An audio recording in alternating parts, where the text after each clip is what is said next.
Hello everyone! Welcome back to my channel at kung hindi ka pa po nakaka-subscribe sa channel ko, please subscribe my channel Asul na Ulap at pakihit na rin po ng bell notification para ma-notify po kayo sa mga latest uploads ng Batang Quiapo. At eto na po ang latest na kaganapan sa Batang Quiapo.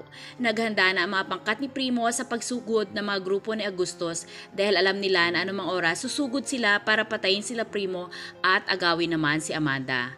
Akala ni Primo at Amanda ay makakapagbagong buhay na sila pero mali pala sila. Alalang-alala naman si Lucio para sa buhay ni Yoli. Nagawa sila ng patibong para sa mga tauhan ni Agustos dahil yun lang ang panlaban nila sa mga ito. Sa lugar naman nila Rigor, nasalubong ni Chairman si Rigor at sinabi niya na may nagve-verify sa mga inmates nila kasama na si Tanggol. Duda ni Rigor na talaga nakatakas nga si Tanggol, lalo na sa sinabi ni Chairman. Nagtatalo sila Rigor at Tinding dahil iniisip ni Rigor na nakipagkita sila Tinding kay Tanggol. Kaya binalaan ni Rigor sila Tinding na kung may alam daw sila tungkol kay Tanggol ay mananagot daw sila. Nagtalo din ang mag-inang Tinding at Marites nang dahil pa din kay Tanggol. Hay, ang gugulo nila.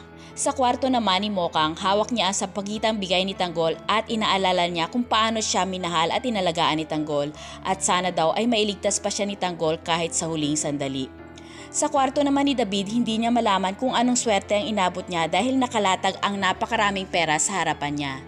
Nakaakyat na si Tanggol sa mansyon at hinahanap na niya ang kwarto ni Mokang at natsyempohan niya ang kwarto ni David na pilit niyang binubuksan.